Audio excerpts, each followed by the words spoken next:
The train pulled into Elk Hollow at 4:30 on a September afternoon in 1875, trailing a ribbon of coal smoke that unraveled against a sky the color of aged copper. The station was nothing to speak of, a wooden platform warped by years of mountain weather, a single bench with two slats missing, a hand-painted sign that read Elk Hollow, Colorado Territory in letters already surrendering to the elements. Beyond the platform, the town spread itself thin the way frontier towns did, which is to say it barely spread at all. A general store with a sagging porch, a saloon with no name above its door, a church with a crooked steeple that leaned slightly east as though even God's house could not resist the pull of the wind. And past all of it, rising like the spine of the earth itself, the Rocky Mountains held the horizon in a jagged line, their peaks still wearing the last of winter's snow, even as summer surrendered to fall. A handful of people had gathered on the platform. Three men in wide-brimmed hats leaned against the station wall, passing a tobacco pouch between them, with the slow patience of men who had nowhere else to be. Two women in faded calico dresses stood near the water trough, waiting for husbands who were late, as husbands in Elk Hollow tended to be. The owner of the general store folded his arms across his chest and watched the freight car waiting for the crates of flour and nails he had ordered from Denver 6 weeks prior and had begun to doubt would ever arrive. None of them paid attention to the last car of the train. None of them noticed when its door swung open and a young woman stepped down onto the platform, one gloved hand gripping the iron railing, the other holding the hem of a dark blue dress she had pressed that morning with a borrowed iron at the boarding house in Kansas City. She wore a small hat with a silk flower pinned to the brim, white gloves. A leather trunk sat at her feet. She stood alone, her back straight, her chin raised as though she had decided that posture was the last thing the world could not strip from her. Her eyes, a deep and startling shade of blue, moved across the platform with the practiced attention of someone cataloging threats. Her name was Eliza Thornfield, and she had been preparing for this moment for 3 months. 3 months of letters exchanged with a man named Marcus Whitmore, a cattle rancher who had placed an advertisement in a Boston newspaper seeking a wife. The advertisement had been direct. Respectable man of means, good land, seeks woman of good character for marriage. Eliza had answered it not out of romance, but out of arithmetic. She had $4 sewn into the lining of her handbag and no place left in the world to call home. Her mother, Catherine, had died of fever 3 years earlier. The illness had taken 3 months slow and merciless, and Eliza had spent every evening of those 3 months at her mother's bedside reading aloud from the books Catherine loved. Because reading was the language they had always shared, the bridge between them that no illness could destroy. She read until the night when Catherine's breathing changed, slowed, and then between one page and the next stopped. Her father, Edward Thornfield, professor of mathematics at a private college in Boston, had followed 6 months later. Not from illness. Edward Thornfield had been a gentle man who expressed love through equations and proofs, who wrote his wife's name in the margins of every paper he graded, who believed with quiet certainty that his daughter deserved every opportunity available to any son. When Catherine died, something fundamental broke inside him, some load-bearing structure of the soul that once fractured could not be repaired. He did not drink. He did not rage. He simply diminished day by day like a candle burning in a room with no air until there was nothing left to burn. The doctors called it heart failure. Eliza knew better. Her father had died of the same thing that killed most men who loved deeply and lost completely. He died of absence. He left behind debts, more debts than Eliza had imagined possible for a man who had lived so modestly. The house was sold. The furniture was sold. Everything Eliza owned was now inside the trunk at her feet. 3 dresses, her mother's jewelry, a gold necklace with a small sapphire that Catherine had worn every Sunday, her grandmother's silver wedding band worn thin by 50 years of constant wear, a pair of pearl earrings her father had given her mother on their 20th anniversary, the earrings Catherine had been wearing the evening she opened a book of nursery rhymes and taught her daughter to read for the very first time. A handful of books she could not bear to surrender. The family Bible inside which her mother had written in careful handwriting the words that had become Eliza's only inheritance. Born to read, born to teach, born to be exactly who you are. She had never had a suitor. At the Garrett Academy for Women in Boston, where she had studied literature, mathematics, history, science, in the foundations of law, where she had spent 2 years teaching penmanship and legal document analysis. Eliza Thornfield was the woman who cleared rooms.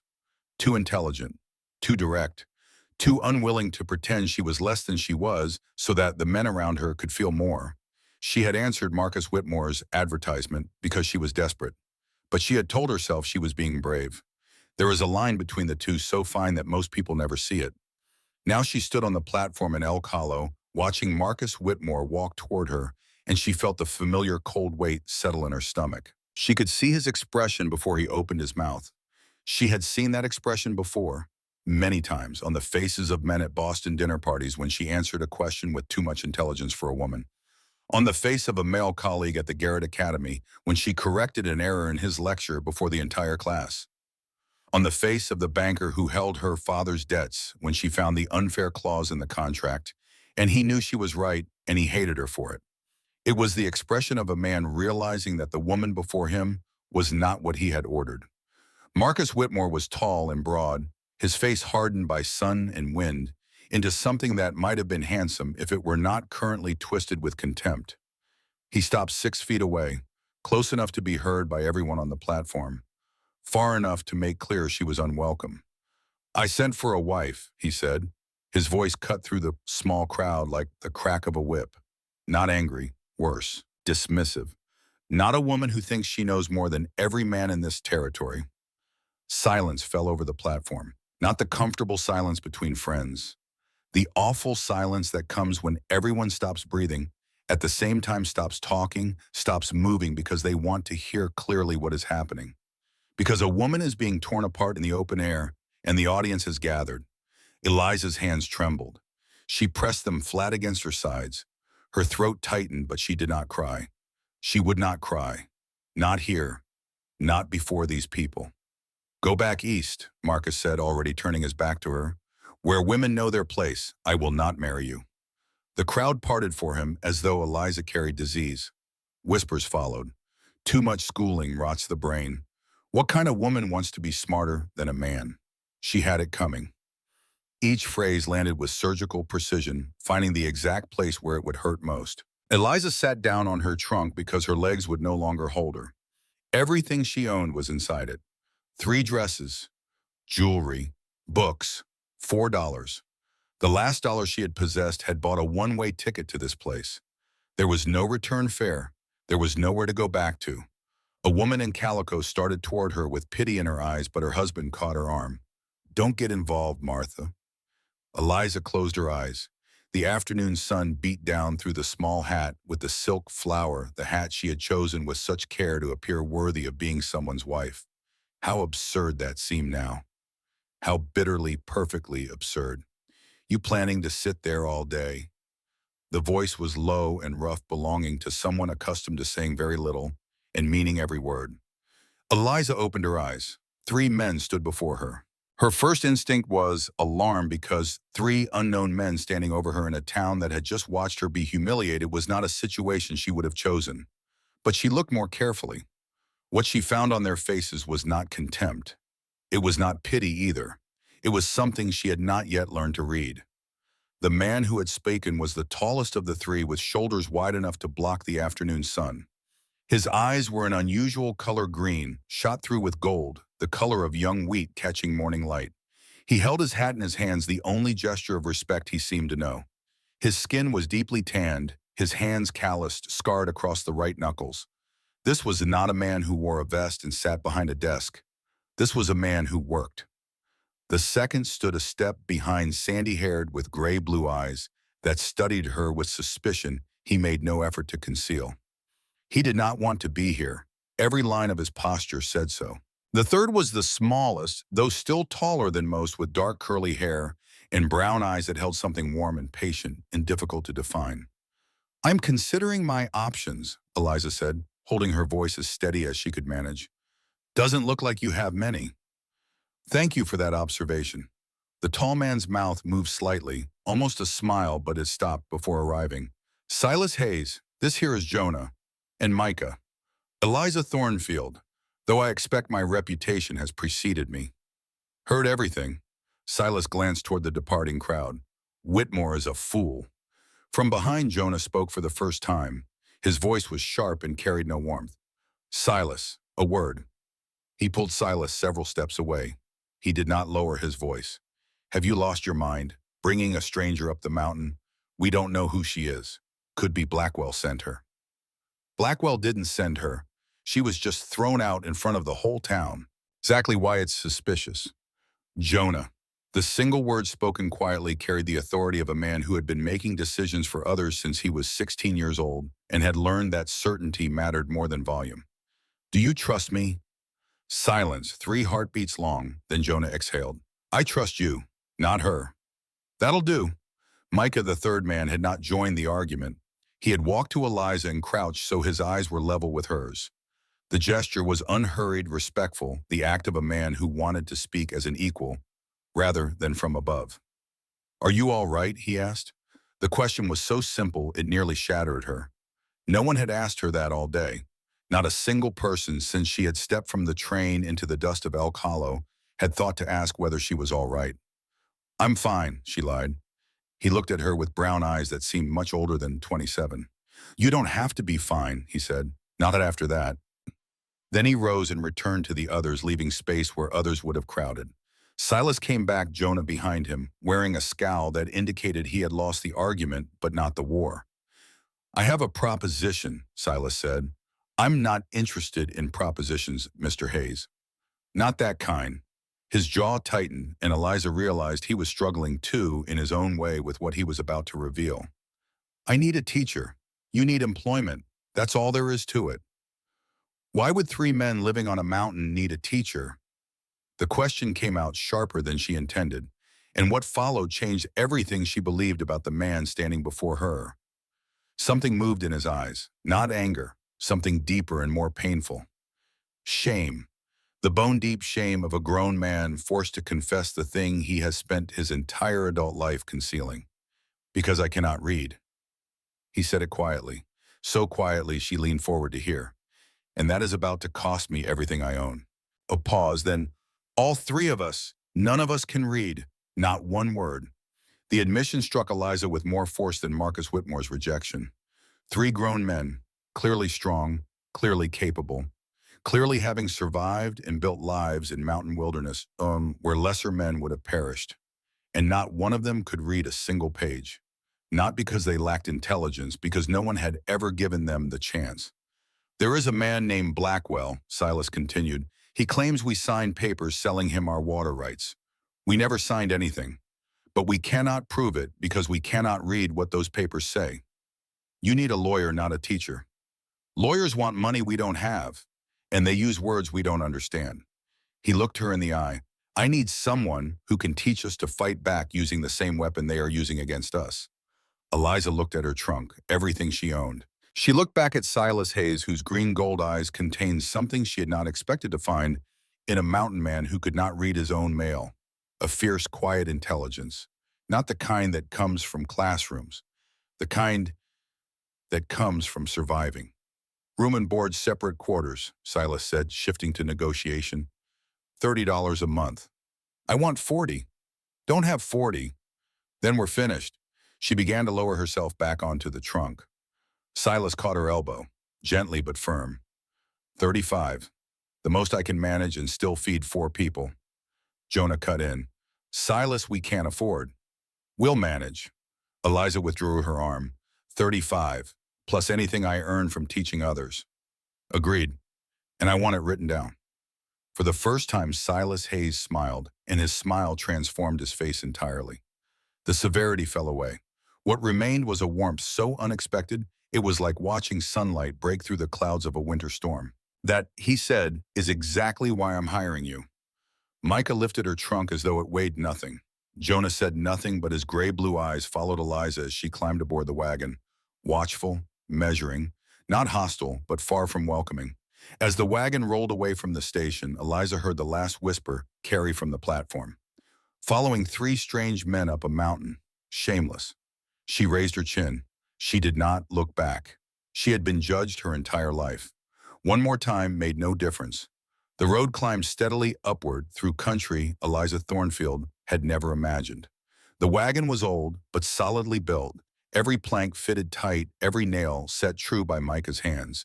Though she did not know this yet, Silas handled the reins. Eliza sat beside him. Jonah rode ahead on horseback scouting. Micah guarded the rear, the formation of men who had lived their entire lives expecting danger. The first mile passed in silence. Elk Hollow vanished behind them. The prairie opened wide, its grass golden and tall enough to brush a horse's chest, the wind pushing through it in rolling waves that traveled to the horizon like a landlocked ocean. Then the prairie gave way to hills, gentle at first growing steeper. The hills gave way to mountain. Ponderosa pines rose on either side of the trail, their trunks so massive that three men linking arms could not have encircled them. A creek ran alongside the pathwater so clear that every stone on its bed was visible cold from snowmelt that had begun its journey at the summit weeks before. High above a hawk circled against the enormous sky, its cry cutting the silence like a blade. Eliza had read about the American West in books. Nothing had prepared her for the scale of this place. The sky was not the narrow ribbon of blue she had known between Boston rooftops. It was a vault above her, limitless and deep, and the mountains beneath it rose with a grandeur that reduced every building she had ever known to a child's toy. For the first time in her life, Eliza understood what it meant to be small in the presence of something so vast that smallness was not a humiliation, but a liberation.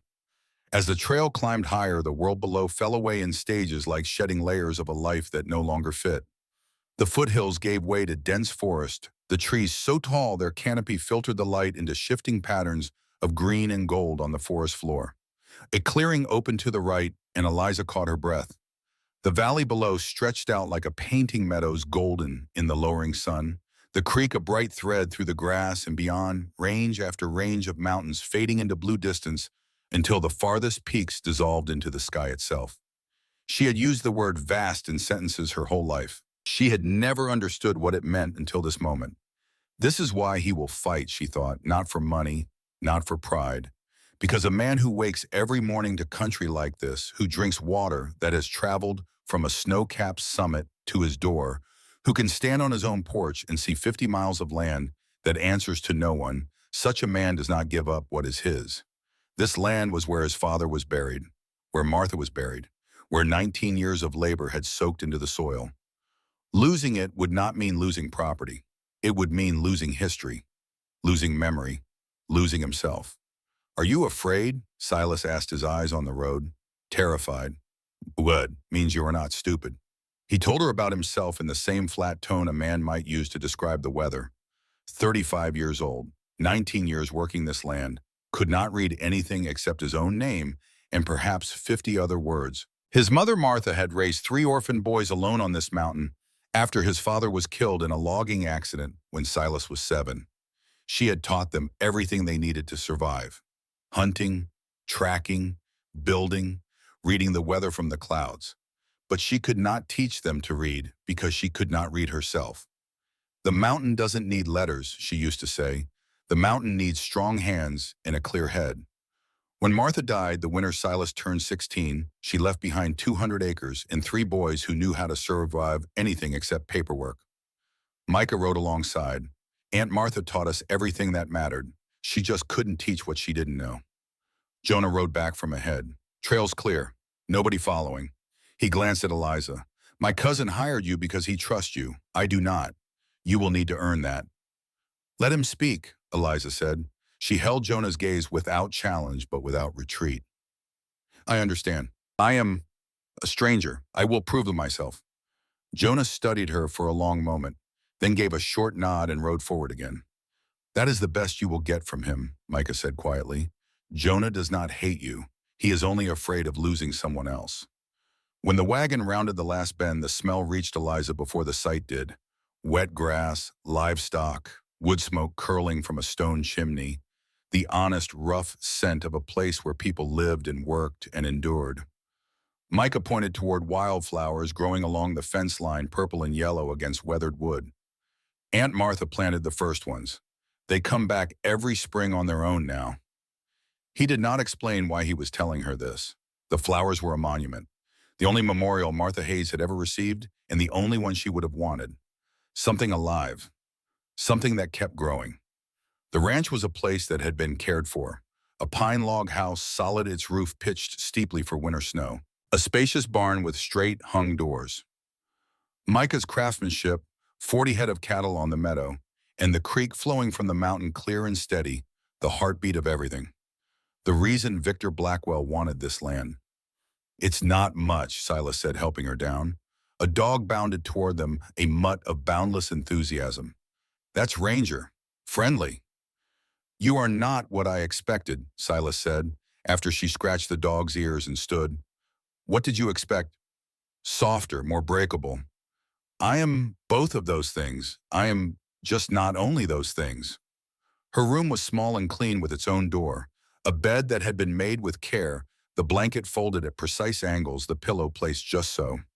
Eliza would later learn that Micah had prepared the room, that he had swept the floor and washed the window and placed a small jar of wildflowers on the table beside the bed, purple and yellow, the same flowers that grew along the fence line where Martha had planted them. He had not mentioned this to Silas or Jonah. He had simply done it the way he did everything, quietly and without expectation of thanks. The window faced the valley, and when Eliza looked out, the late afternoon light was turning the meadow to gold, and the creek to silver, and the mountains beyond to a shade of blue that existed nowhere in Boston and had no name in any language she knew. It is mine, she said. That is enough. Then she turned all business. The papers. Bring them out. We begin now. The first evening set the pattern that would govern their lives for the weeks to come. Supper was simple. Silas cooked. Bacon and eggs and biscuits that were surprisingly good, the product of years of necessity. Had to learn, he said when Eliza raised an eyebrow. Just us out here. Nobody to cook for us. After supper, the table was cleared, the lamp was lit, and 4 people sat down to the business of reading. Or rather, 3 people sat down to learn, and 1 sat down to teach. And all 4 of them embarked on a journey that none of them fully understood yet, a journey that would change the shape of their world. The first morning, Eliza woke to the sound of a rooster screaming at a dawn that was still more suggestion than fact. She dressed quickly, stepped outside, and found that all 3 men had been awake and working for at least an hour. Silas was repairing a section of fence near the barn, his shirt already dark with sweat. Jonah was saddling horses with the quiet efficiency of a man performing a task he had performed 10,000 times. Micah was in the barn, the sound of his hammer ringing against an anvil and the steady rhythm of someone shaping metal into something useful. The mountain morning was like nothing Eliza had experienced. The air was cold and thin and clean, carrying the scent of pine and wet grass and the mineral sharpness of creek water. Mist rose from the valley below like steam from a kettle thinning as the sun crested the eastern ridge and poured golden light down the mountainside. Birds she could not identify sang from the pines, their calls overlapping in a chorus that was both chaotic and beautiful, the sound of a world waking up to itself. The sky above was already that impossible Colorado blue, deep and depthless, the kind of blue that made you understand why some cultures worship the sky. She helped with the chickens. The chickens were, as she would later describe them to Margaret, demons with feathers. They pecked at her dress. They scattered when she approached and then charged when she turned her back. They made noises that sounded less like clucking and more like profanity delivered at high volume. She managed to collect the eggs with only 2 casualties and returned to the house with a sense of accomplishment entirely disproportionate to the task. Micah, watching from the barn doorway, smiled, not a mocking smile, a warm one. It gets easier, he said. Does it? No, but you get better at it. Breakfast was consumed quickly. Ranch work did not wait for table manners. Silas ate standing up, his hat and already on his mind, already on the day's tasks. Jonah ate in silence as he did most things. Micah ate slowly, the only one of the 3 who seemed to understand that food was not merely fuel but something to be appreciated.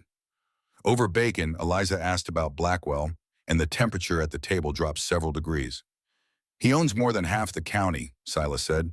Land, water rights, timber rights, everything he can get his hands on. How? Same way he got ours. Papers people can't read. Signatures people don't remember making. Lawyers who make it all look legal. And Pike who makes it clear what happens if you fight back. And nobody stops him. Who would stop him? Jonah said from the end of the table, his voice carrying the bitter edge of a man who had learned young that power protects itself. The sheriff works for him. The judge is afraid of him. The town needs his money. Stopping Blackwell would be like stopping the weather. Everybody talks about it, nobody does it. Maybe, Eliza said, that is because nobody has had the right weapons. Jonah looked at her. For the first time, something in his expression shifted. Not trust, not yet, but curiosity. The faintest suggestion that perhaps this woman from the East, this rejected bride with the blue eyes and the sharp tongue and the $4 in her handbag might actually be worth listening to. 20 minutes later, 4 people sat around the kitchen table in the lamplight. Silas laid 3 documents on the table with the slow reverence of a man presenting evidence in his own trial. Eliza read aloud, her finger tracing each word. This is a contract. It states that you, Silas Hayes, agree to sell water rights to Victor Blackwell for the price of $500. Wrong. I have never sold anything to Blackwell. Your signature appears here. That is not how I write my name. Eliza studied the signature, flowing, confident. The pen stroke smooth and practiced. Nothing like the careful, hesitant handwriting that she would expect from a man who could barely write. You are right, she said slowly, her heart beating faster with recognition. This is not your handwriting. She compared all 3 signatures. All 3 are identical, smooth, rehearsed. Someone forged your signatures on every one of these contracts. The silence that followed was the kind that reshapes a room. Then Silas spoke, his voice flat and controlled, but his eyes alive with fire. Blackwell. The name hung between them in the lamplight, and in that moment, the story ceased to be about a rejected bride and became something larger. About land and power and the ancient crime of the literate against those who cannot read. The days that followed established a new rhythm. Each evening, 4 people gathered around the kitchen table, and Eliza taught 3 mountain men to read. She broke language into its smallest elements. Letters that carried sounds. Sounds that formed words. Words that held power. Silas attacked the lessons with ferocious intensity. His mind was sharp, but his hands trembled when he gripped the pencil. He could trace a letter perfectly in the air with his finger, then press the pencil to paper and produce something that bore no resemblance to what he had just drawn. The gap between comprehension and execution enraged him. The 10th time he attempted the word contract and failed, he hurled the pencil across the room. Useless. Not useless. Difficult. Those are different things. Her voice did not change. She had learned at the academy that calm was the only answer to frustration. Could I do what you do? Saddle a horse, mend fence in a blizzard? Track. A mountain lion through timber. Keep 2 men alive through 19 winters on this mountain. No, Guillaume. Then we both have something to learn. The question is whether you have the courage to continue when it is hard or whether you will walk away. Are you calling me a coward? I am asking whether you are one. Something flared in his eyes. Then it faded, replaced by something that might have been the first seed of respect. He crossed the room, picked up the pencil, and sat back down. Jonah resisted at first, sitting far from the table, arms crossed, radiating the message that he was present under protest and considered the entire exercise a waste of his time. But Eliza was watching. She noticed his eyes. Each time she guided Silas through a word, Jonah's gray-blue gaze tracked her finger on the page. He was listening, learning, while maintaining the pretense that he was not. On the second evening, she left a sheet with the alphabet on the table. The next morning, it had been moved. Picked up, studied, replaced in almost but not quite the same position. She said nothing. On the third evening, his chair was 2 inches closer. On the fourth, he asked his first question. What letter is that? And the wall cracked. Not fell, cracked. With Jonah, everything would come slowly through hairline fractures and armor that had taken a lifetime to build. His mother had left when he was 18. A man who had been promised someone would stay and who had watched that promise break did not open doors easily. But he was opening this one. Inch by inch, letter by letter. Micah learned fastest. His visual memory was astonishing. A letter seen once was remembered permanently, its shape filed away with the same precision he brought to carving wood. His carpenter's hands, accustomed to placing a chisel against grain, with absolute accuracy formed letters on the page with a sureness that made Eliza stop and stare. By the third evening, he was writing full sentences. You have a gift, Eliza told him. Micah's brown eyes brightened, and he looked down at the paper to conceal what was rising behind them. Aunt Martha would have been happy, he said softly. The room went still. Silas stopped writing. Jonah from his distant chair became motionless. Nobody spoke. Martha Hayes, the woman who had raised three fatherless boys on a mountain and given them everything except the one thing she could not, would have wept with joy to see her youngest writing sentences by lamplight. The silence that followed was not empty. It was full, full of everything that did not need to be said. On the third night after the others had retired, Silas remained at the table. The oil lamp burned low, casting amber light across the log walls. Outside, the mountain night was enormous, broken only by the creek and the distant song of wolves. He stared at the word contract written 3 times. Uneven, imperfect, but legible. I am 35 years old and I have just written the first word that is not my own name. It will not be the last. You believe that because you are stubborn and intelligent and you care enough to try. He walked to the window. The sky beyond the glass was black and vast, salted with more stars than Eliza had ever seen from any window in Boston. Wolves called from the far ridge, their voices rising and falling like a hymn written by something older than music. Thank you, he said, his back to her. You are paying me. Not for the teaching, for not making me feel small. You are not small, Silas. You never have been. A long silence passed between them, the kind that needs no filling, the kind that forms when two people begin to recognize each other. Then he spoke the words that would echo through everything that followed. Do you know what you are teaching us? It is not just reading, it is freedom. You are handing us the key to a room we have been locked inside our whole lives without knowing there was a door. The words hung in the lamplight, and Eliza felt something shift behind her ribs, something that had been shut for a very long time, beginning carefully to open. That night, she opened her mother's Bible. Catherine Thornfield's handwriting on the first page, the ink slightly faded but still clear. Born to read, born to teach, born to be exactly who you are. She traced the letters with her finger, remembering her mother's hand stained with blue ink, remembering counting those marks like constellations during childhood reading lessons. Catherine had believed in education the way certain people believed in the divine. She had believed every person deserved the chance to read and think and know.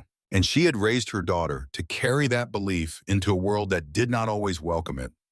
Now that daughter sat in a log cabin on a Colorado mountain, passing the same gift to 3 men who had never held a book. The chain of knowledge her mother had started in a Boston parlor now reached a kitchen table in the wilderness, connecting lives Catherine could never have imagined. There was a rightness to that, as though every closed door in Eliza's life had been steering her here to this table, this lamplight, these 3 men who needed exactly what she carried. She closed the Bible and held it to her chest. Outside, the Colorado night stretched onward, ancient and vast, the mountains keeping their eternal watch, the creek running its ceaseless course, the stars burning overhead with light that had crossed millions of years of space to illuminate this valley at this hour. And a woman who had been rejected for her intelligence closed her eyes and for the first time in many months slept without fear. On the 4th morning, the lessons were interrupted by the sound of a horse approaching fast. Eliza was at the kitchen table with Jonah, working through the difference between the words sell and leased. It was a small victory that Jonah was at the table at all, that he had pulled his chair close enough to see the page, that he was asking questions instead of pretending indifference. 4 days of progress, fragile as new ice, and Eliza was careful not to acknowledge it too directly, because acknowledging it would make Jonah retreat. She had learned this about him. He was like a wild animal that would eat from your hand only if you pretended not to notice. Then the hoofbeats reached them through the open window. Not the easy rhythm of a traveler, the hard, purposeful gallop of someone arriving with intent. Silas was on his feet before Eliza had fully registered the sound, his hand moving to the revolver at his hip with the unconscious ease of a man who had been reaching for weapons since childhood. Jonah was at the window in 2 strides, his gray-blue eyes narrowing to slits. Micah rose from the corner where he had been sharpening a chisel, and without a word picked up the carpenter's hammer that leaned against the table. 4 people moved into position as though they had rehearsed it 100 times, which in a way, through years of living where danger could arrive with the weather they had. "1 rider," Jonah said from the window. "Black horse, coming fast." "Pike," Silas said. "Blackwell's man." They stepped outside together. All 4, the fact that Eliza walked out with them was not lost on Pike Harmon, When he reined his horse to a halt in the yard, the animal stamping and blowing foam at its neck.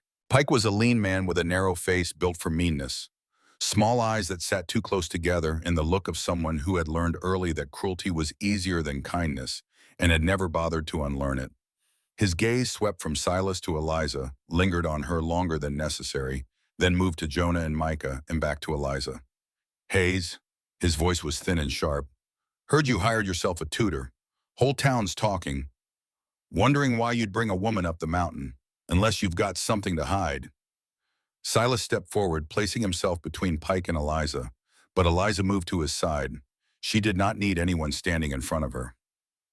Mr. Hayes's financial arrangements are none of your concern, she said. Pike's eyes found hers. You've got a mouth on you, lady.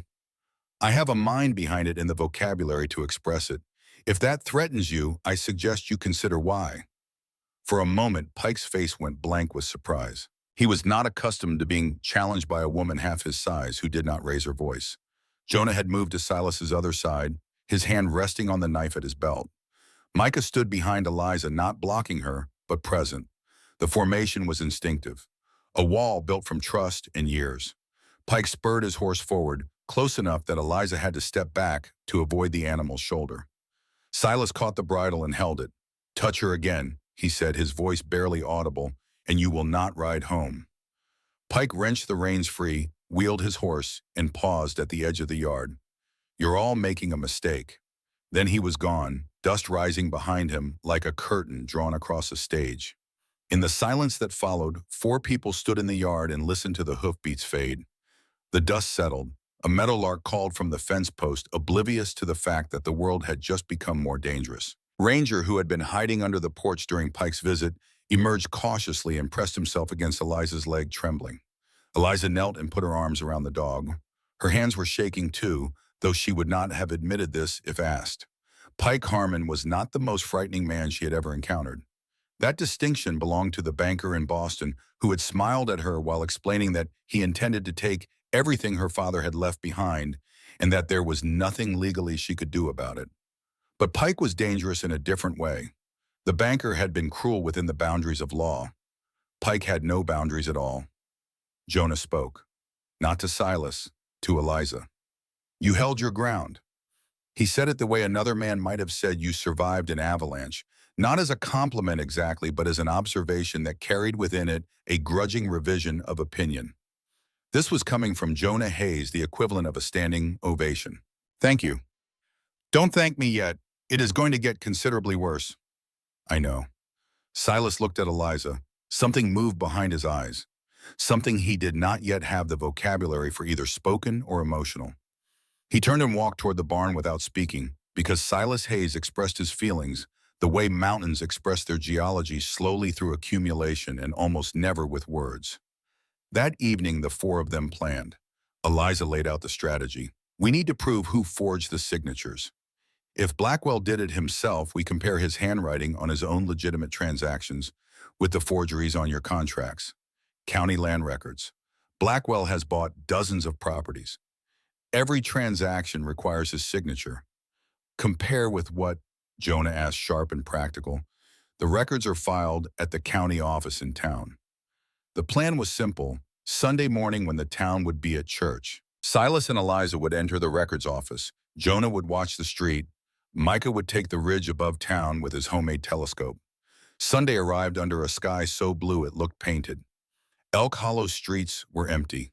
Hymns drifted from the church voices, earnest if not beautiful, the singing of people who believed someone was listening. The records office was unlocked. In a town where no one would think to steal land documents, locks were an unnecessary expense. Eliza found Blackwell's transaction files within minutes. Dozens of them spanning a decade each one, representing a family that had lost everything.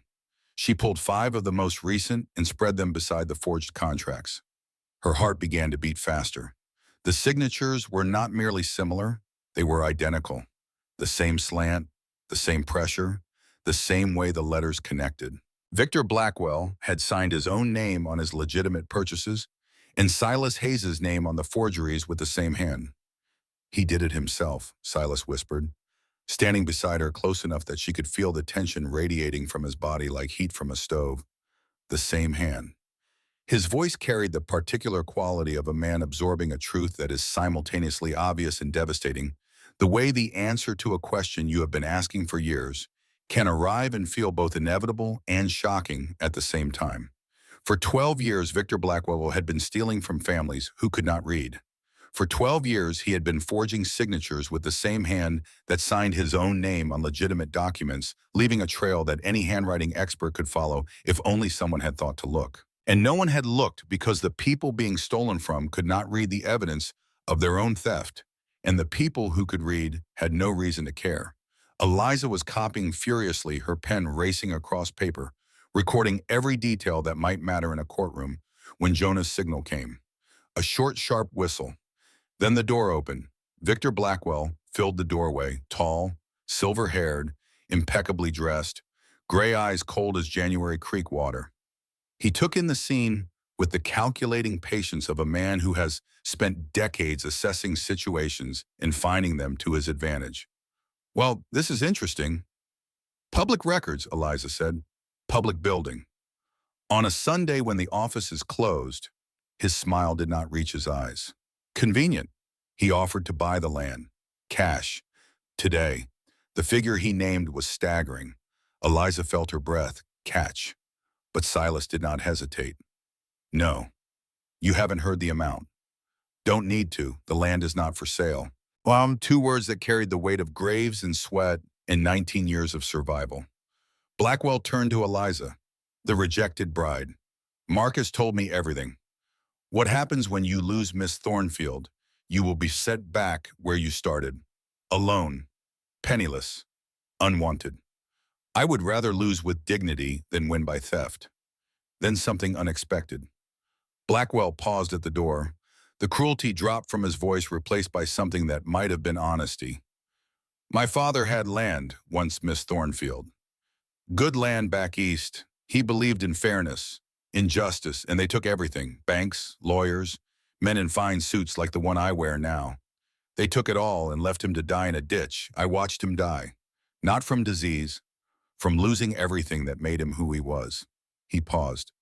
"The only difference between me and Hayes is that I learned not to be the one who loses." Then the mask returned. He mentioned casually that it would be unfortunate if anything happened to Miss Thornfield on that remote ranch. The threat was clear. Silas stepped forward, but Blackwell was already gone. Jonah appeared in the doorway. "I heard everything. He threatened her." "I know," Silas said, his voice rougher than Eliza had ever heard it. The next morning brought Sheriff Tom Brennan riding up the trail with the posture of a man performing a duty he was ashamed of. Blackwell had filed a complaint. Trespassing. Theft. 3 witnesses, all Blackwell employees, claimed to have seen Eliza steal documents. Brennan wanted to search their belongings. If he found the copies, their evidence, everything would be lost. "Do you have a warrant?" Silas asked. "Don't need one if you consent." "I do not consent." Brennan's voice dropped. The weariness in it was not performance, but the real exhaustion of a man drowning in small increments. "Hayes, I have a sick wife. Do you know what medicine costs out here? Do you know what Blackwell pays a county sheriff? I am not a bad man. I am a man who cannot keep his head above water." Silas looked at him for a long time with the eyes that read people better than they read words. "Then maybe it is time to stop, drowning Tom. Maybe it is time to stand up." Brennan was silent. Then he lowered his hand from his holster. "I will come back tomorrow with a warrant. You had best be here." He turned and rode away, and Eliza understood that he had given them time. Not much, but enough. The decision was immediate. Silas and Eliza would ride for Denver to find a handwriting expert. Jonah and Micah would stay to guard the ranch. "I don't like splitting up," Jonah said. "Neither do I, but there is no other way." Silas gripped Jonah's shoulder. "You are the one I trust most to protect this place." Jonah's jaw tightened. Then he nodded. Micah pulled Eliza aside. "Watch over him. Silas carries everything alone. He will not show you when he is tired." Then quieter, "And be careful, not just of Blackwell, of him too." "What do you mean?" "He has never looked at anyone the way he looks at you, and he will not know what to do with that." They rode through the night, taking game trails and forest paths to avoid the main road where Blackwell's men might be watching. Jonah created false tracks leading north, a trick Martha had taught him years ago, brushing the real trail behind them with pine branches, until the marks disappeared into the forest floor. 2 days of hard riding through mountain country, sleeping in shifts, eating jerky and creek water, speaking little. The second afternoon, they reached a small town called Ridgefield, population, perhaps 200, where no one knew their names or their trouble. They bought train tickets to Denver with cash, gave false names to the ticket clerk, and boarded a westbound car that smelled of coal dust and tobacco, and the particular weariness of people traveling long distances with uncertain hopes. On the train, Eliza watched the landscape flatten from mountains to foothills to plains, the country opening up like a book being spread wide, and she thought about her mother. Catherine Thornfield had never been farther west than Philadelphia. She had taught Eliza about the frontier from books and maps, in the stories of others, the way people teach about places they have never been, but somehow understand. Eliza wondered what Catherine would make of all this. The mountains, the three men who could not read, the forged contracts, and the man behind them.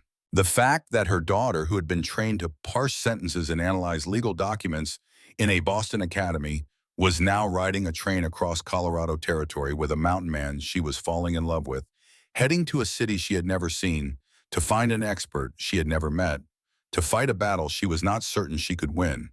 Catherine would have approved.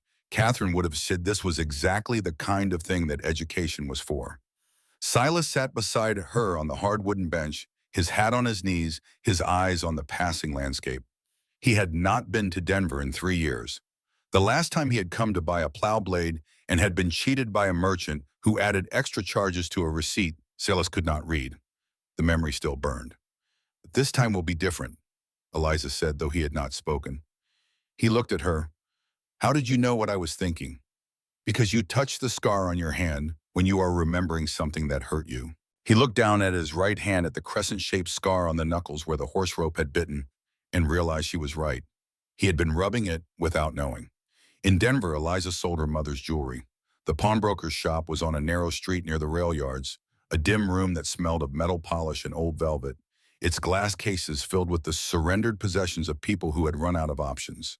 Eliza placed 3 items on the counter: the gold necklace with the small sapphire that her father had given her mother on the day they married, the one Catherine wore every Sunday, and some weekdays too, the one that caught the light when she leaned over the table to help Eliza sound out words from the family Bible.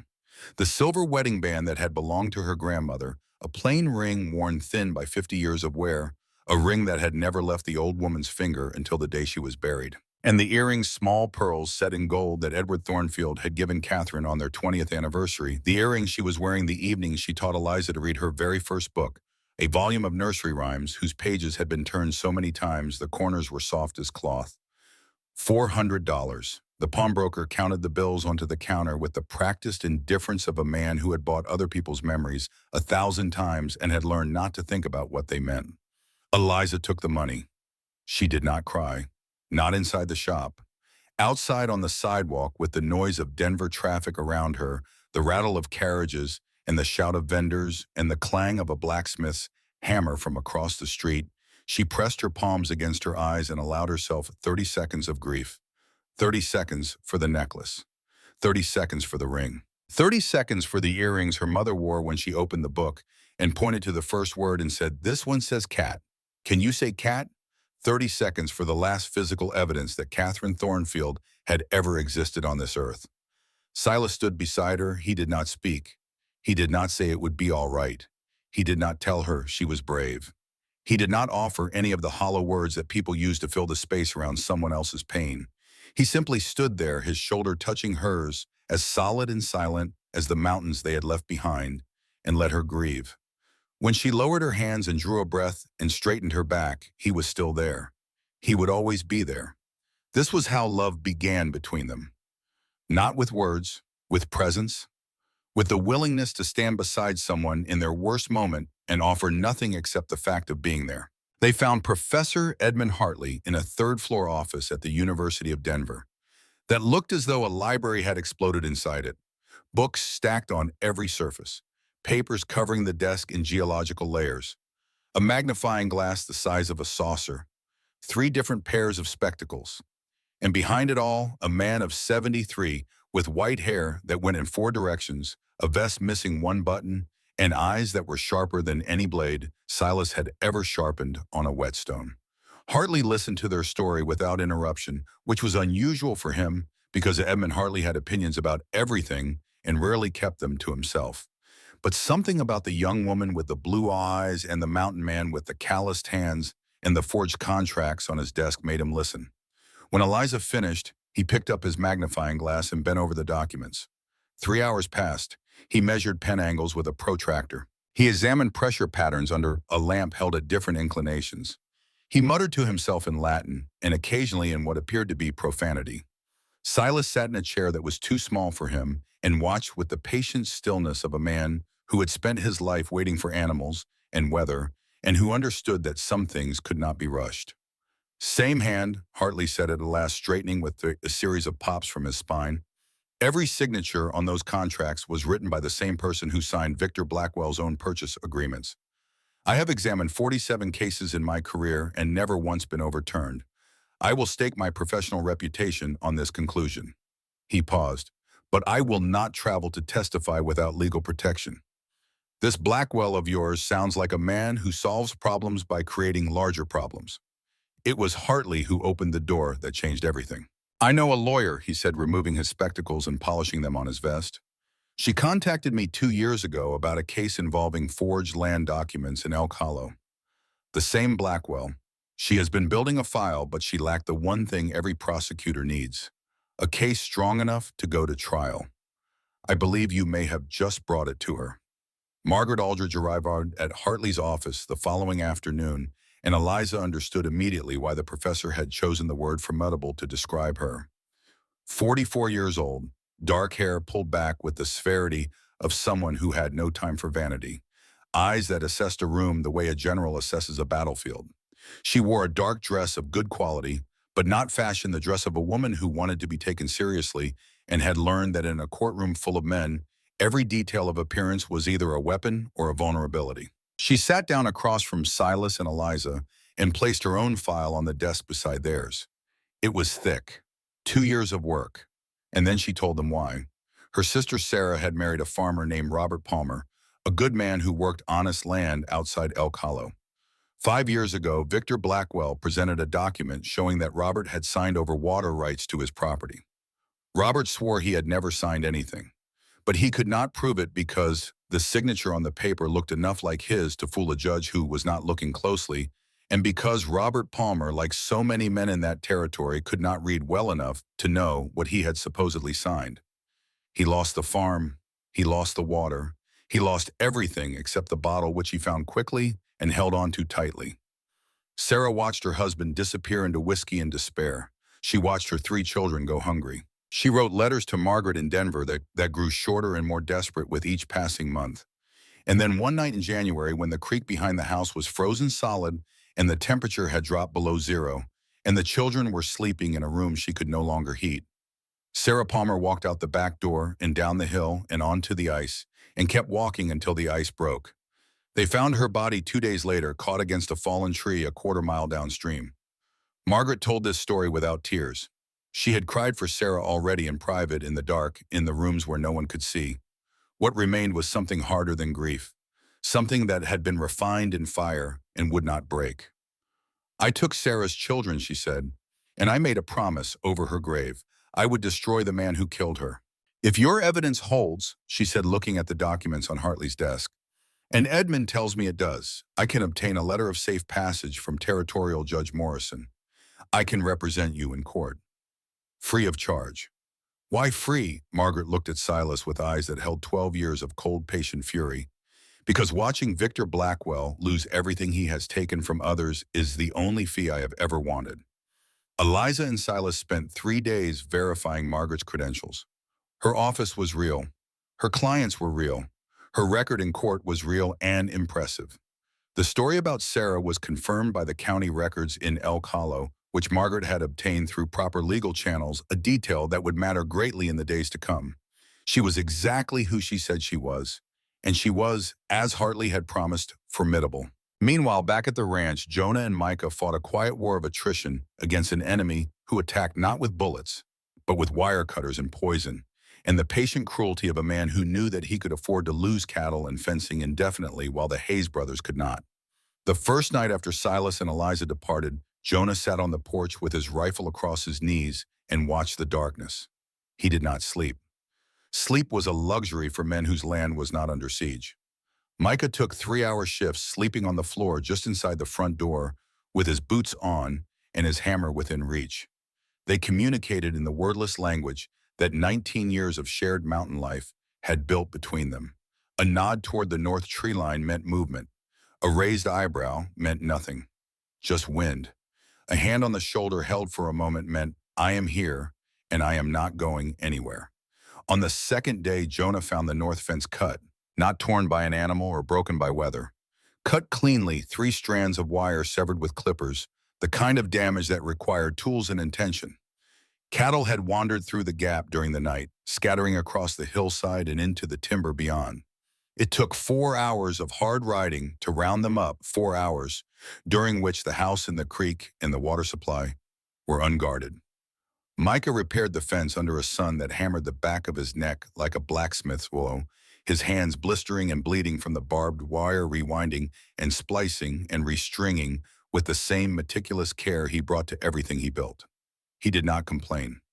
In 27 years of life, Micah Hayes had never once complained about physical pain. He had learned early that complaining changed nothing and wasted energy that could be used for work. On the third day, Micah rose before dawn to water the cattle and found 3 of them lying beside the trough, dead. Their bellies distended, their eyes glazed, their legs stiff and jutting at angles that no living animal would hold. At the bottom of the trough, beneath the last inch of water, a white powdery residue clung to the wood. Poison. Arsenic, most likely the kind that could be bought at any general store for killing rats, and that would kill a 1,500-pound steer just as efficiently if dissolved in its drinking water. Micah stood beside the trough for a long time, looking at the 3 dead animals. He had named them. Silas had told him not to name livestock, had told him a dozen times that naming an animal you might eventually have to sell or butcher was a mistake, but Micah could not help it. These 3 had been Clover Dusty and Old Tom, and he had fed them every morning and scratched behind their ears and talked to them the way lonely people talk to animals when there is no one else to listen. Now they were dead because a rich man wanted the water they drank. He emptied the trough, scrubbed it with sand and creek water until the wood was raw, refilled it from the creek, testing the new water on his own tongue before letting the remaining cattle near it. Then he buried the 3 dead animals, digging the holes himself because Jonah was on watch and could not help, and because the work, the brutal physical labor of it, gave his grief somewhere to go. On the third night, just past midnight, Micah heard something at the creek. Not an animal. Animals moved with a rhythm that the ear learned to recognize after years on the mountain. This was the irregular, cautious sound of a human being trying not to be heard.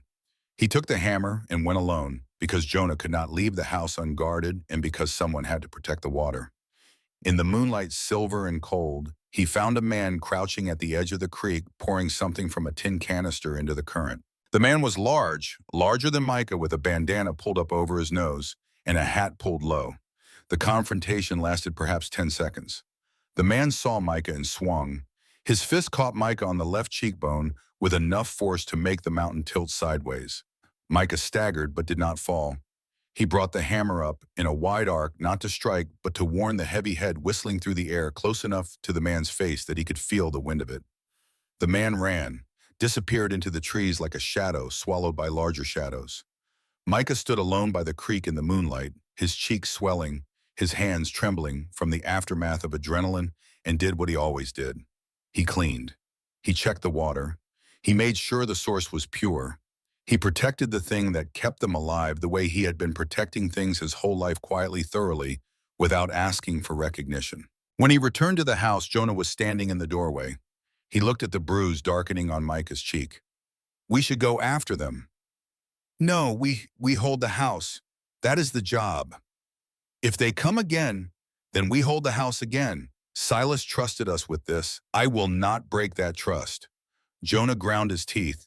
Everything in him, every instinct honed by years of suspicion and self-defense, wanted to mount a horse and ride into the darkness and find the men responsible, and make them understand that the Hayes Ranch was not a place you attacked without consequence. But Micah was right, and Jonah, for all his stubbornness, knew it. Offense was a luxury. Defense was a duty. Fine, he said, but I am sleeping with the rifle loaded. You have been sleeping with the rifle loaded since you were 14, Micah said. And despite everything, despite the dead cattle and the poisoned water and the bruise spreading across his face like a purple sunset, Jonah almost smiled. In Denver on the last night before the journey back, Eliza could not sleep. She lay in her boarding house room, listening to the unfamiliar sounds of the city, the clatter of a late carriage, the distant laughter from a saloon, the bark of a dog, all of it so different from the mountain silence she had grown accustomed to. The silence of the ranch, she realized, was not really silence at all. It was a symphony played on instruments the city did not own. The creek, the wind in the pines, the wolves, the enormous breathing quiet of a world that had not yet been paved over or built upon or ruined. She missed it. She missed the ranch. She missed the kitchen table and the oil lamp and the scratch of pencils on paper and the sound of three men learning to read, each in his own way, each at his own pace, each revealing through the act of learning exactly who he was. She missed Micah's quiet smile when he finished a sentence. She missed Jonah's grudging questions asked from the far end of the table, as though proximity to knowledge was something that needed to be approached with caution. And she missed Silas. She missed the way he sat across from her, with his brow furrowed and his jaw set, attacking each new word like a man clearing brush with an axe, refusing to be defeated by anything, least of all a collection of ink marks on paper. She knocked on his door. He opened it immediately, fully dressed, clearly not sleeping either. His boots were on, his hat sat on the windowsill. He looked like a man who had been sitting on the edge of his bed, staring at the wall and thinking about things he did not have the words for. Cannot sleep. I keep imagining everything that could go wrong tomorrow. Come in. They sat on the narrow bed because there was nowhere else to sit. The room was small and bare, the walls unpainted, the single window looking out on Denver's gas-lit street below. Through the glass, the city hummed with its late-night business of people going places, doing things, living lives that had nothing to do with forged contracts and mountain ranches, and the question of whether justice existed or was just a word that looked good on courthouse walls. A long silence passed, the kind that gathers between two people who have been through something together and know that another something is coming and are not sure either of them is ready for it. Then Silas spoke. His voice was lower than usual, rougher, as though the words were being pulled from somewhere deep and did not want to come. Eliza, whatever happens in that courtroom, whatever verdict comes down, I need you to know something. You have told me before that meeting me changed your life. This time I am finishing the thought. He took a breath, not a small breath, the kind of breath a man takes before he steps off a cliff, not knowing whether there is water below or stone. I am 35 years old. I spent 19 of those years on a mountain. I could not read my own mail until 3 months ago. I have nothing to offer any woman except 200 acres of land that someone is trying to steal, a house with 4 rooms, a dog that sheds on everything, and the promise that I will work until my hands bleed to keep all of it standing. He looked at her. But I love you. I have loved you since the day I watched you sit on that trunk at the Elk Hollow station with $4 in your pocket and the whole town whispering behind your back, and you did not cry. You did not run. You sat there with your back straight and your chin up, and you waited for whatever came next, and I thought, that is the strongest person I have ever seen. I need to tell you this now, tonight, because tomorrow might not give me the chance. Eliza felt something break open inside her chest, not break apart, break open. The way a seed breaks open when it has been in the dark long enough, and the time has finally come to grow. She took his face in her hands. His skin was rough under her palms, weathered by wind and sun, the skin of a man who had lived outdoors for almost 2 decades. But his eyes, those green gold eyes that read people the way she read contracts, were soft, vulnerable, open in a way she had never seen them. You are a fool, she said, for thinking you are not enough. She kissed him. Once. Gently. A kiss that lasted perhaps 3 seconds and contained within it everything that words could not. The only kiss before the wedding. The only one they would need. Because this was not a love built on passion or urgency or the desperate heat of 2 bodies seeking comfort. This was a love built on something older and stronger. On respect. On the daily accumulation of small acts of trust. On the knowledge that the person beside you would not leave when things became difficult, because the things had already become difficult and neither of them had moved an inch. I love you too, she said. I have loved you since you told me what you could not read and what it was costing you. And you were ashamed, and I saw in your shame something that most people never show anyone. Your truth. Now let us go win this fight, and then let us go home. They lay beside each other that night, fully clothed on top of the blankets in a rented room in a city that was not their city, on the eve of a battle that would determine whether they had a future or not. His arm was around her shoulders. Her head rested against his chest. His heartbeat was steady, the heartbeat of a man who had made his confession and was at peace with whatever came next. And Eliza slept, deeply, completely. The way you sleep when you have finally, after years of searching, found the place where you belong. The train arrived in Elk Hollow 2 hours before dawn, when the eastern sky was the color of lead and the western stars still burned cold and indifferent. 4 people stepped onto the dark platform. Silas Hayes, his face set like stone, wearing the same clothes he had worn for a week because he had not thought to pack anything else. Eliza Thornfield, her hands steady even though her heart was hammering against her ribs. Margaret Aldridge, carrying a leather case thick with enough documentation to bring down a small empire. And Professor Edmund Hartley, 73 years old, his magnifying glass in his vest pocket, looking like a slightly disheveled grandfather, but carrying in his head the expertise that was about to become the most dangerous weapon in Elk Hollow, Colorado territory. The station was the same station Eliza had arrived at weeks ago, the same warped boards, the same faded sign. But Eliza was not the same woman who had stepped off a train with a trunk and $4 and nowhere to go. That woman had been desperate. This woman was angry. That woman had been looking for a place to belong. This woman had found one and was coming back to fight for it. Sheriff Brennan was waiting under the single platform lamp, its yellow light carving deep lines into his tired face, the shadows under his eyes dark as bruises. Heard you were coming back. We are here for the trial, Silas said, nothing more. Brennan's eyes moved to Margaret, then to Hartley. Brought a lawyer and a professor, playing it big. Margaret stepped forward with the bearing of a woman who had learned to make every man who underestimated her regret it. She produced a document. I am Margaret Aldridge, legal counsel for Mr. Hayes. This is Professor Edmund Hartley, expert witness. And this is a letter of safe passage from Territorial Judge Morrison. I trust you will honor it, Sheriff. Brennan read the letter slowly, his lips moving, the color drained from his face. Doesn't look like I have a choice. No, you do not. At the ranch, Jonah and Micah were waiting on the porch, silhouetted against the lamp burning in the window behind them. Eliza saw the cost of the separation immediately and felt it like a blow to the chest. Jonah was thinner, his cheekbones sharp under his skin, his gray-blue eyes hollow from over a week of sleeping in 3-hour shifts and spending every waking moment in a state of vigilance that wore the body down faster than labor. Micah had a dark bruise across his left cheek, purple shading to yellow at the edges, a bruise that was several days old and told a story without needing words. Blackwell tried 3 times. Jonah reported, his voice flat and clinical, a soldier delivering a field report. Cut the north fence 2nd day, poisoned the water trough 3rd day, lost 3 head of cattle, sent a man to the creek on the 3rd night to contaminate the water source. Micah intercepted him. He glanced at his younger cousin. We held everything. The ranch is intact, the water is clean, the remaining cattle are accounted for. Silas stepped forward and gripped both their shoulders. Right hand on Jonah, left hand on Micah. He held on for a long time because this was not a greeting. It was gratitude expressed in the only language these 3 men needed. 19 years of shared mountain life had built between them a bond that words could only diminish. The grip said everything. Jonah looked at the group, Margaret with her leather case, Hartley with his thick spectacles and his magnifying glass. Then Eliza standing beside Silas with her blue eyes steady and her jaw set. He gave a single short nod. Let's fight this.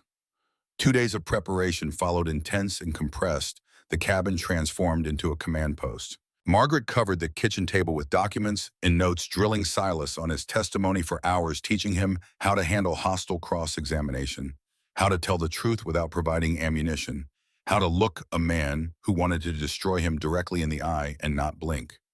Hartley worked at the far end of the table, completing his expert report, 23 dense pages of measurements and comparisons, and forensic conclusions supported by 47 previous cases in which his findings had never once been overturned.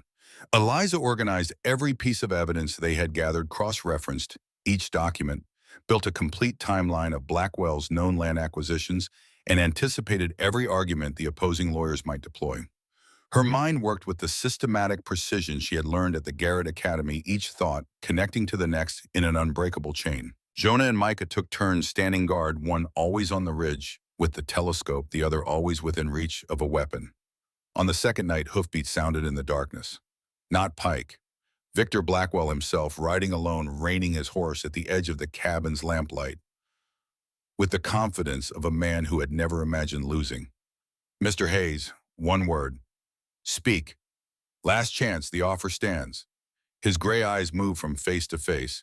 Silas on the porch, Eliza beside him, Margaret in the doorway, Hartley at his table inside, Jonah by the barn with his rifle, Micah on the step with his hammer. 6 people. Blackwell counted them the way a chess player counts pieces. "You are making a mistake."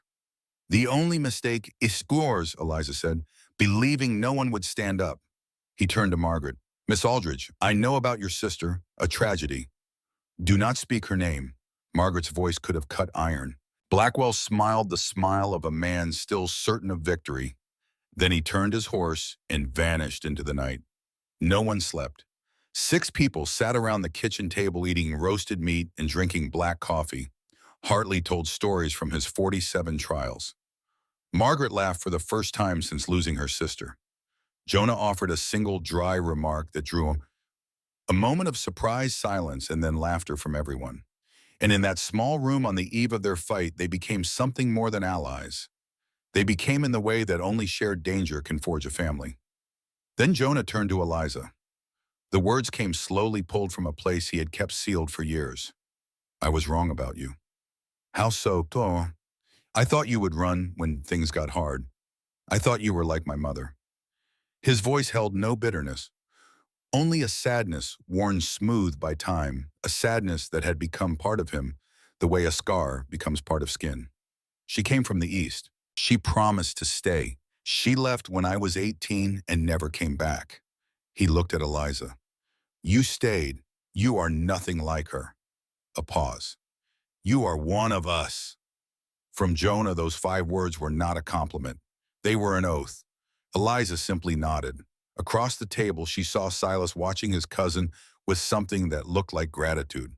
The Elk Hollow courtroom was a 2-story wooden building, the largest in town, with a second-floor gallery that had been closed for years because the stairs were unreliable. On the morning of the trial, every seat on the ground floor was taken, every inch of standing room along the walls was claimed, and people who could not fit inside stood on the porch and leaned against the windows, their faces pressed to the glass like children outside a candy store. Half the town had come. Not because they cared about justice, because justice had been absent from Elk Hollow for so long that most people had stopped believing in it the way they had stopped believing in summer rain during a drought. They had come because a trial was the best entertainment available since a traveling circus had passed through 3 years prior, and because the word had spread that the Hayes boys had brought a woman lawyer from Denver, and that alone was enough to draw a crowd. Judge Harold Winters occupied the raised bench at the front of the room.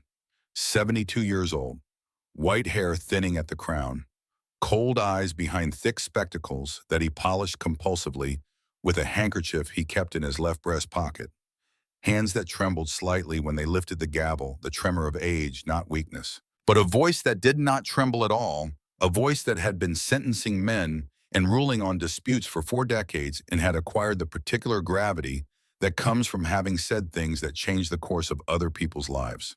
To the right of the courtroom sat Victor Blackwell, immaculate as always, flanked by 2 lawyers from Denver, whose black suits and blank faces said everything about what they cost and nothing about what they believed. The kind of lawyers whose principles were priced by the hour. To the left sat Silas, Eliza, Margaret, and Hartley.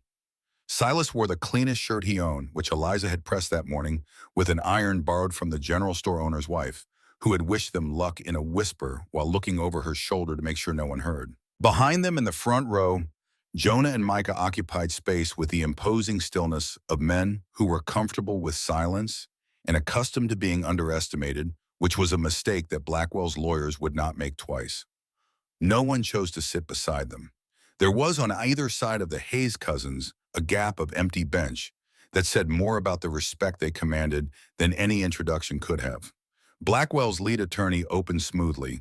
His name was Garrison, and he spoke with the oiled confidence of a man who had never lost a case because he had never taken one he could not win. The story he told was simple and damning. Silas Hayes, an illiterate rancher of no particular education or accomplishment, had signed legal contracts selling his water rights to Mr. Blackwell, a respected member of the community. Now, under the dubious influence of an Eastern school teacher with no legal standing, Hayes wished to break those contracts. This was not justice, Garrison argued. This was regret dressed up as righteousness. 3 notary witnesses were called. Each one placed his hand on a Bible and swore under oath that he had personally observed Silas Hayes sign the documents in question. Their testimony was coordinated, consistent, and delivered with the rehearsed smoothness of men who had been told exactly what to say and had practiced saying it. Eliza watched the gallery from her seat. She watched heads nod along with the notary's testimony. She watched doubt gather in the eyes of people who had come hoping for a spectacle, but were now beginning to believe that the spectacle would be the humiliation of the Hayes family rather than the downfall of Blackwell. The room was tilting. She could feel it shifting the way you can feel a wagon beginning to slide on a muddy slope before it actually moves. Margaret Aldridge stood, and the air in the courtroom changed. It changed the way the air changes when a storm front crosses a ridge, not gradually, but all at once, a shift in pressure that every person in the room felt without being able to name. "I call Silas Hayes." He walked to the witness stand. Eliza's breath stopped. She had helped Margaret prepare him for this moment. She had watched him practice his answers at the kitchen table, had watched him struggle to keep his voice steady. When the questions turned personal, had watched him fight the instinct to look down or look away when the subject of his illiteracy arose. But preparing for a thing and doing the thing are separated by an ocean of courage, and now Silas Hayes was standing before every person he had ever known about to say aloud the secret he had kept for his entire adult life. "Mr. Hayes, did you sign this contract?" "No, Gato." "Did you ever sign anything with Victor Blackwell?" "No." "How can you be certain?" "Because 3 months ago I could not read well enough to understand what I would have been signing. I have never put my name on anything I could not understand." The whispers that followed swept through the courtroom like wind through tall grass. Winters struck his gavel once, hard. Blackwell's attorney, Garrison, rose from his chair with the smile of a man who believed he was holding the trump card. "Mr. Hayes, isn't it remarkably convenient that you suddenly learned to read just in time to dispute this contract?" Silas met the man's eyes. His gaze was steady, unhurried, the gaze of a man who had stared down blizzards that lasted a week and mountain lions that weighed more than he did, and the slow grinding poverty that comes with trying to hold land against a world that wants to take it.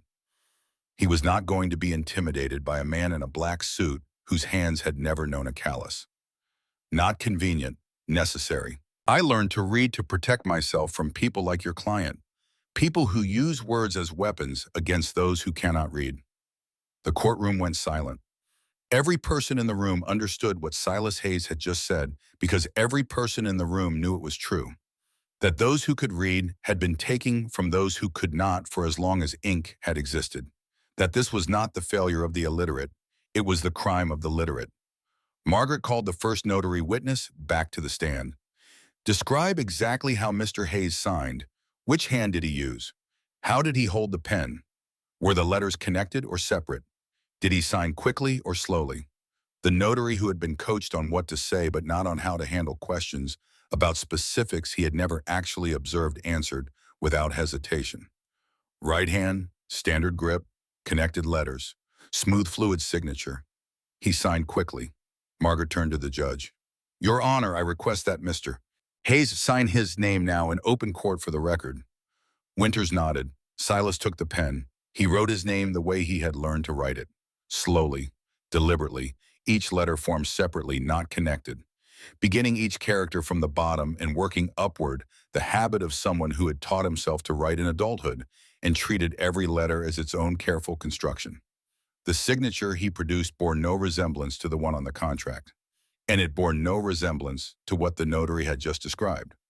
As the court can see, Margaret said, Mr. Hayes writes in a manner entirely different from the signature on the contract and entirely different from the notary's sworn description. Either the witnesses lied under oath or they watched someone other than Silas Hayes sign his name. The courtroom erupted. Voices, movement, the sharp crack of Winter's gavel. Order, Margaret called Professor Hartley. He took the stand with the calm authority of a man who had done this 47 times and never once been found wrong. He presented his analysis with methodical precision. Letter-by-letter comparison, pen angle measurement using specialized tools, pressure analysis, entry and exit points for every stroke. Each finding built upon the last like stones in a wall until the wall was too high to see over. In my professional opinion, Hartley said the signatures on these contracts were not written by Silas Hayes. They were produced by someone with formal penmanship training, writing with fluency and consistency. The handwriting characteristics match closely with the known signatures of Victor Blackwell himself as recorded in publicly filed land transaction documents. One heartbeat of absolute silence. Then the courtroom detonated. Blackwell shot to his feet. Lies fabrication. Sit down, Mr. Blackwell. Winter said, his voice suddenly carrying the weight of 40 years on the bench and zero tolerance remaining. Or I will have you restrained where you stand. But Victor Blackwell had not built an empire through fraud without preparing contingencies. His attorney rose. His voice was smooth and measured the voice of a man who knew exactly how to turn the law against the people it was supposed to protect. Your Honor, I raise an objection. The entirety of Professor Hartley's analysis relies upon documents that Miss Thornfield copied from the county records office on a Sunday when the office was closed. Documents obtained without authorization cannot be admitted as evidence. I move to have all of it excluded. Margaret went pale. Eliza felt the ground open beneath her. She had assumed the records were public. She had assumed access meant access. She had not considered that entering an unlocked office on the wrong day could invalidate everything they had built. Winters frowned. If the documents were obtained improperly, I may be compelled to exclude them. The longest pause in the history of Elk Hollow. Then I will take 1 hour to consider. Court is in recess. In the waiting room, small and stifling, Eliza's hands shook. My fault. I did not think about authorization. Not your fault, Margaret said, but her fingers were already tearing through her files, hunting for precedent. And then Micah stepped forward. Quietly, without announcement, he placed a small notebook on the table. It was old, its leather cover worn soft and stained with charcoal, the notebook he had kept hidden at the bottom of his trunk for years, because he had been told in the way that the world tells artists who live in practical places that his talent had no value.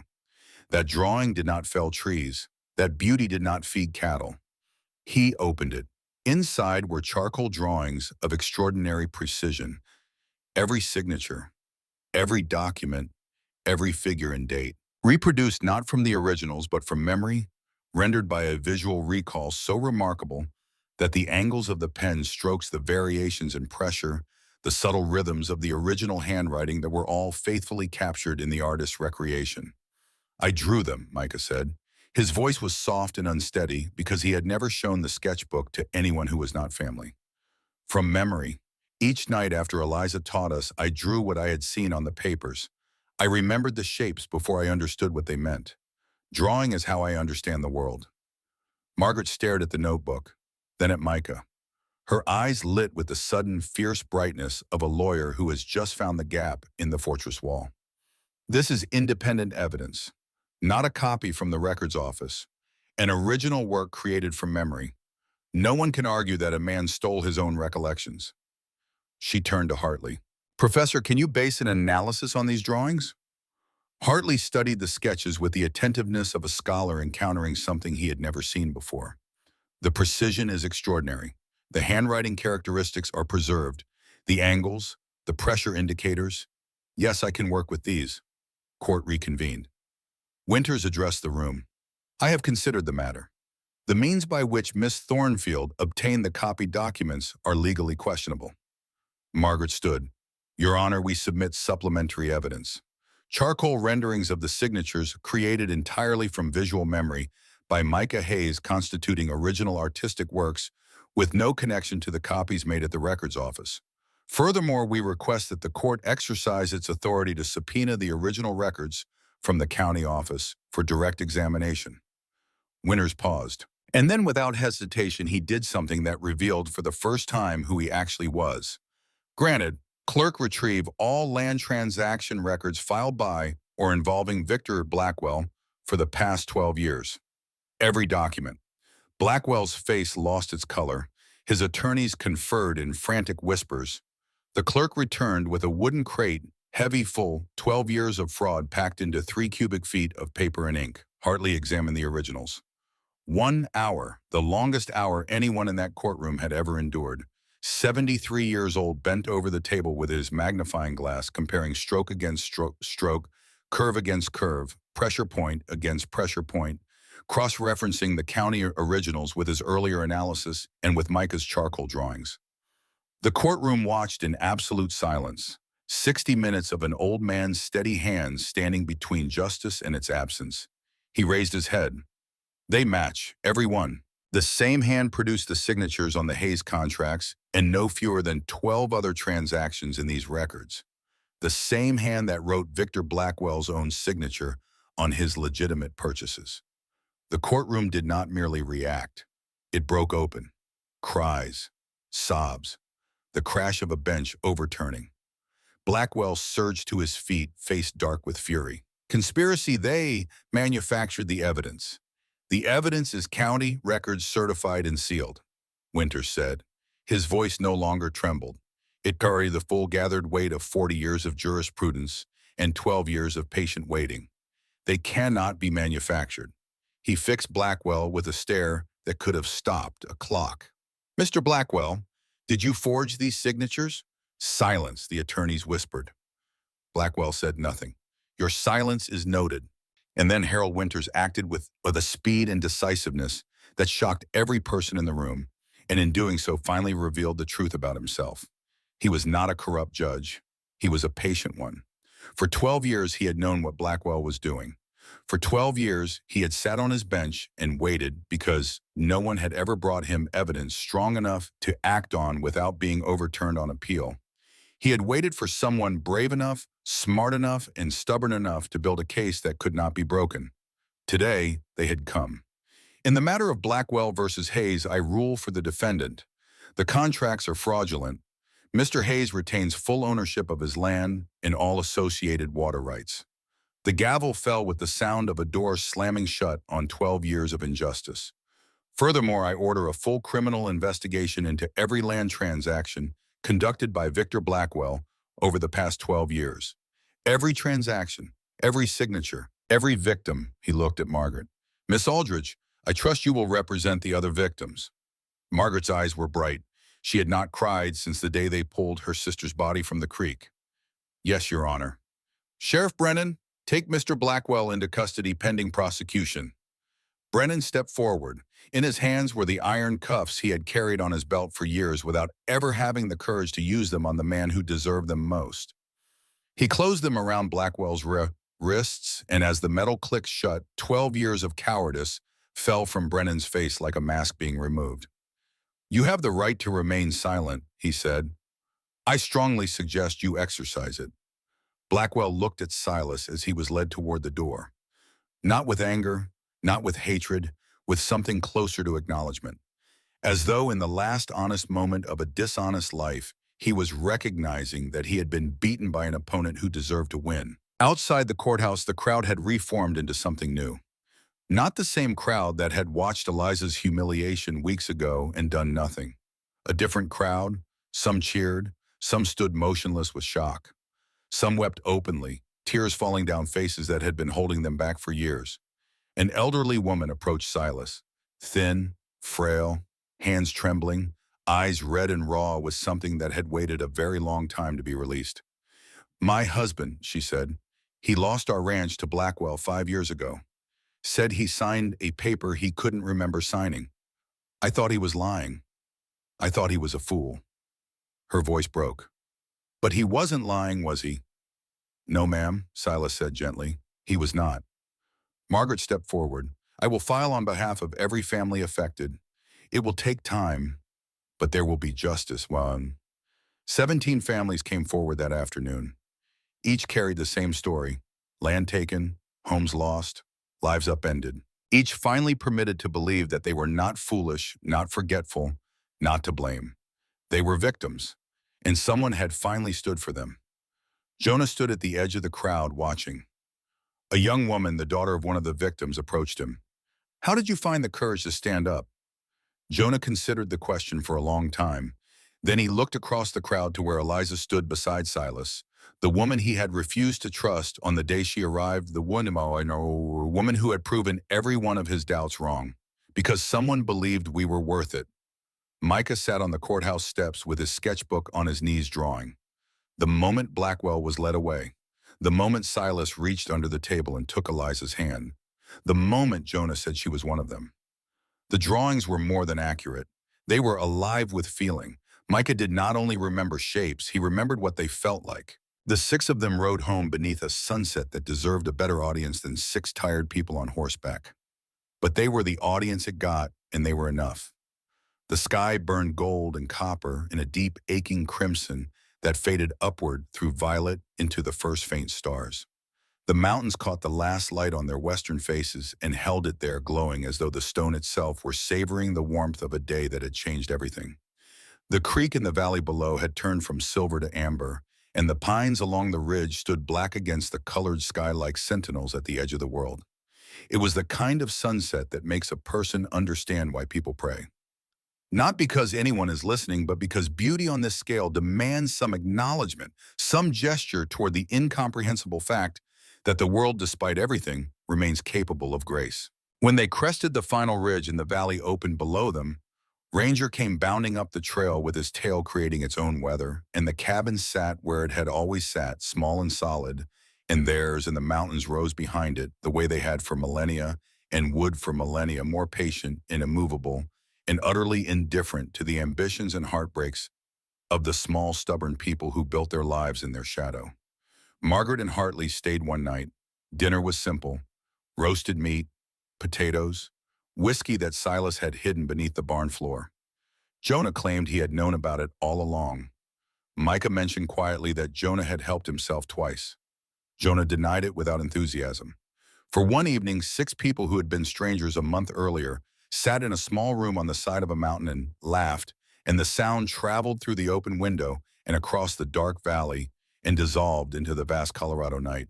When the guests had gone to bed, the 4 of them remained: Silas, Eliza, Jonah, Micah. The lamp burning low, the stove reduced to embers. We won, Silas said. We won, Micah echoed as if hearing it twice made it real. What now? Jonah asked. Now we rebuild. We make this place what it always should have been. Silas turned to Eliza. And I want to ask you to stay. Not as a teacher, not as an employee, but as one of us, Jonah said. Silas looked at him startled. Jonah shrugged. That's what you were going to say. Yes. Then say it. Micah smiled, a full, unguarded smile that lit his entire face. Eliza looked at the 3 men, the one she loved, the 2 who had become her brothers. I will stay, on one condition. Name it. We build a school, free, open to anyone who wants to learn. We cannot afford that. We will, together. She took Silas's hand. You taught me something, that being rejected for who you are only means you were in the wrong place, and that finding the right place, the right people, makes everything else worthwhile. 3 months later, a schoolhouse stood at the center of the Hayes Ranch, and it was the most beautiful thing Micah Hayes had ever built. Every board fitted tight, every nail driven true. The windows faced east to catch the morning light, because Eliza had told him students learn best in morning light. The door was wide enough for 2 people to pass through side by side, because a school should never make you squeeze through alone. And on the leg of every desk, solid pine desks built to outlast the students who sat at them, Micah had carved a single letter of the alphabet. 26 desks, 26 letters. A silent, unsigned gift that no one noticed until Eliza bent down one morning to pick up a dropped pencil and found the letter A carved into the wood with the precision of a jeweler and the love of an artist. She had to step outside and stand on the porch for several minutes, looking at the mountains through blurred eyes before she could trust herself to go back in. 15 students came on the first day. Ranch hands whose leathery hands had never held a pencil. Farmers' children who walked 3 miles each way because their parents understood that reading was not a luxury but a lifeline. Women who had been told their whole lives that learning was not for them, who had been cheated by merchants because they could not read a price tag, who had signed papers they did not understand because no one had ever taught them what the words meant. And men-grown men with gray in their beards, who had carried the shame of illiteracy for decades the way a man carries a wound that never heals, who finally found the courage to say the words Silas Hayes had said first. "I cannot read. Teach me." Eliza taught during the days. She was patient the way her mother had been patient. She was firm the way her father had been firm. And she never once made a student feel small for what they did not know, because she understood that admitting ignorance is one of the bravest things a human being can do. Each evening when the last student had departed and the sun was sinking behind the mountains in a blaze that turned the sky to fire and gold, in a deep aching crimson fading through violet into the first pale stars, Silas sat at a desk in the empty classroom and practiced his writing. Better every day, stronger, more confident. The trembling in his hands that had plagued him during those first lessons at the kitchen table was gone, replaced by a steadiness that came from practice and the growing realization that the thing he had feared and been ashamed of for half his life was something he could overcome. He was not stupid. He had never been stupid. He was a man without opportunity who had been given one, and he seized it with the full force of his will. Jonah did not sit in the classroom. He stood watch outside, leaning against the porch post, a habit too deep to break. But some evenings when he thought no one could see, he picked up one of the books Eliza left on the porch railing and read it. Slowly, his lips moving with each word, his calloused finger tracing the lines the way a man traces a trail through unfamiliar country, carefully, deliberately. He never admitted what he was doing. He never asked for help. Eliza placed a new book on the railing every Monday morning and never said a word about it, and this silent arrangement between the woman who taught and the man who would not admit he was learning became one of the quietest and most beautiful relationships in Elk Hollow. Micah drew, more freely, more boldly, more beautifully than ever before. He drew the ranch in every season.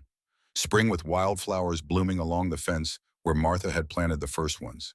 Summer with the meadow golden and the creek running high. Autumn with aspens turning gold against dark pines.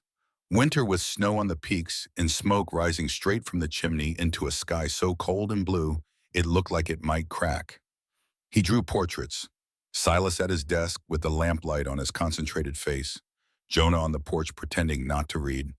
Eliza at the blackboard with chalk dust on her fingers and her blue eyes bright with the joy of someone doing exactly what they were born to do. He sent several drawings to a Denver newspaper at Eliza's insistence. They were published. For the first time in his life, Micah's gift was seen beyond the borders of his mountain. He no longer kept his sketchbook hidden.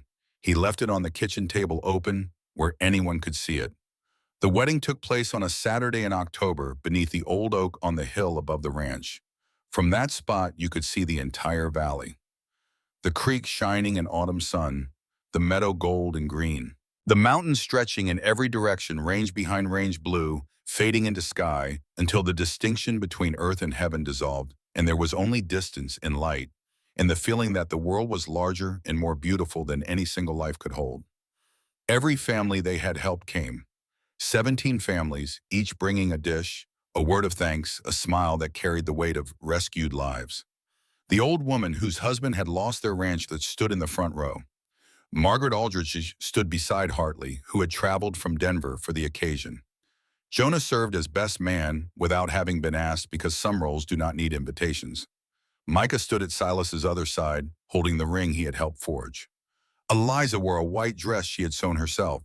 Simple, clean. Not the dark blue dress of a rival chosen to impress a man who would reject her.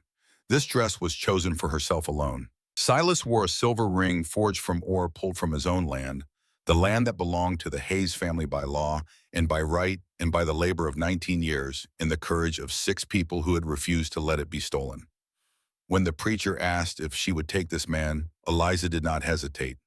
Yes, not because she needed him, not because he had rescued her, but because together they had proven what the world refuses to believe, that love is not one person completing another. It is 2 people choosing to grow side by side to fight the same battles to build something neither could build alone.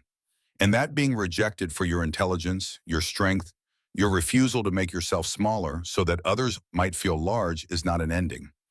It is the moment you stop trying to fit inside a definition someone else wrote and begin at last to write your own. Eliza Thornfield came to Elk Hollow as a bride no one wanted, carrying a trunk and $4 in a Bible with her mother's handwriting on the first page. She stayed as a teacher, a fighter, a woman who helped bring down a tyrant and build a future where knowledge was not a privilege but a right. And when people asked her years afterward whether she regretted any of it, the humiliation on the platform, the rejection, the long, difficult road that followed, Eliza smiled. Because that rejection had led her here, to Silas, to Jonah and Micah, to a purpose she had carried inside her all along without knowing its name, to the life she was always meant to live, found in the last place she expected, on a mountain in Colorado with 3 men who could not read, but who understood, in a language older than words, what it means to love. She would not have changed a single moment, not one. And somewhere in the vast Colorado night, under the same stars that had watched over this valley since before the first human being ever set foot on its soil, the creek continued to sing its ancient, tireless song, carrying snowmelt from the peaks to the meadows, to the world beyond, indifferent to the dramas of the people who lived along its banks, but sustaining them all the same.